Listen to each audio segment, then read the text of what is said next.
အားလုံးပဲမင်္ဂလာပါ Testa by Derek ကနေပြီးတော့ကြိုဆိုလိုက်ပါတယ်ညီကိုတို့အနေနဲ့ဒီနေ့ပွဲစဉ်တွေကရမ်းများနေတာဖြစ်တဲ့အတွက်ကိုကျွန်တော်နဲ့အကြိုက်ချင်းတူရင်တော့ညီကိုတို့အနေနဲ့ live ကစားဖို့အတွက်ကိုအဆင်ပြေနိုင်အောင်ကျွန်တော်တေချာအာရုံစိုက်ပြီးတော့ကျွန်တော် free date လေးတွေကျွန်တော်လုပ်ပေးသွားပါမယ်ဗျပထမဦးဆုံးအနေနဲ့ကျွန်တော် Manchester United body လေးကိုကျွန်တော်ရွေးပေးခြင်းတယ် Manchester United အသင်းကနီးပြအပြောင်းလဲတွေဖြစ်လာတဲ့အတွက်ကျွန်တော်ထင်တော့ဒီပွဲကိုတော့သူတို့ရလက်ကောင်းနေနဲ့စဖွင့်သွားမယ်လို့ကျွန်တော်ထင်တယ်ဒါကြောင့်ကျွန်တော် Manchester United body ရွေးပေးလိုက်တယ်နောက်တစ်ပွဲအနေနဲ့ကကျွန်တော် Newcastle ကိုတော့ကျွန်တော်6အောက်လေးရွေးပေးတယ်ဗျNewcastle 6အောက်လေးကျွန်တော်ကြိုက်တယ် Newcastle ပွဲကိုတော့ကျွန်တော်6အောက်လေးကိုကျွန်တော်ရွေးပေးခဲ့တယ်နော် Okay နောက်တစ်ပွဲက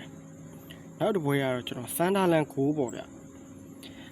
Sunderland 6ပေါ့ Sunderland ကနောက်ဆုံး5ပွဲဆက်ဂိုးမပေါ်ထားတဲ့အတွက်ကျွန်တော်ဒီနေ့ကိုတော့ Sunderland ကဂိုးပေါ်လိမ့်မယ်လို့ကျွန်တော်ထင်တယ်ဗျဒါကြောင့်မို့လို့ကျွန်တော် Sunderland ပွဲကိုတော့ဂိုးပေါ်လေးကိုကျွန်တော်ရွေးပေးလိုက်တယ်ညီကိုတို့အတွက်နောက်ထပ်တစ်ပွဲဆက်လိုက်အောင်နောက်ထပ်တစ်ပွဲကတော့ကျွန်တော် Crystal Palace ကိုရွေးခြင်းတယ်ဗျ Crystal Palace body လေးပေါ့ဘာလို့ဆို Crystal Palace ကနောက်ဆုံး5ပွဲဆက်နိုင်ပွဲပြောင်းနေတဲ့အသင်းနိုင်ပွဲပြောင်းနေတဲ့အချိန်မှာ Aston Villa အနေနဲ့ Crystal Palace ကိုကြေးအောင်သွားမယ်လို့တော့ကျွန်တော်မမြင်ဘူးဒါကြောင့်မို့ကျွန်တော်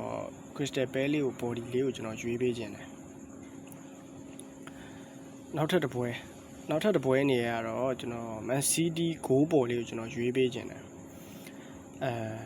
Brighton ဘက်ကဂိုးရနိုင်ခြေရှိတယ်လို့ကျွန်တော်မြင်တယ်ဒါကြောင့်မို့လို့ကျွန်တော် Man City ပွဲကိုကျွန်တော်ဂိုးပေါ်လေးကိုကျွန်တော်ကြိုက်တယ်နောက်ဆုံးပွဲအနေနဲ့ကျွန်တော်ပေးချင်တာကတော့ Lazio body လေးကျွန်တော်ရွေးပေးချင်တယ်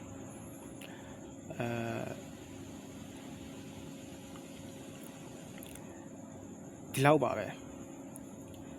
ညီကိုတို့အနေနဲ့ကျွန်တော်ပြန်ပြီးအချင်းချုပ်ပေးရမယ်ဆိုလို့ရှိရင်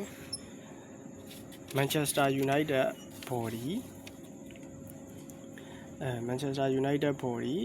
ပြီးလို့ရှိရင် Newcastle ကိုအောက်ပြီးရင် Sunderland ကိုပေါ်ပြီးရင် Crystal Palace body ပြီးရင် Man City ကိုပေါ်ပြီးရင် Lazio body ကျွန်တော်ဒီနေ့ဒီ6ပွဲကိုကျွန်တော်ရွေးပေးပါပါတယ်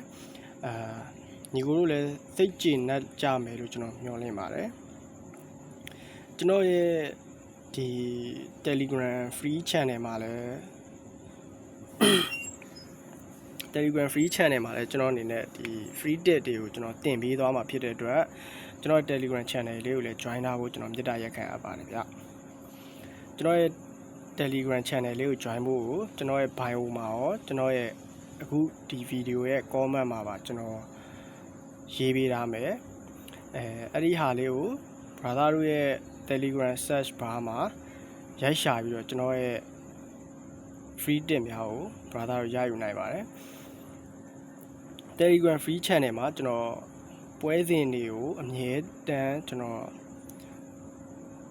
tip ပေးသွားမှာဖြစ်တဲ့အတွက်ကို brother တို့အနေနဲ့ join ထားပေးဖို့ကျွန်တော်မေတ္တာရက်ခံအပ်ပါတယ်ကဲအားလုံးပဲ peace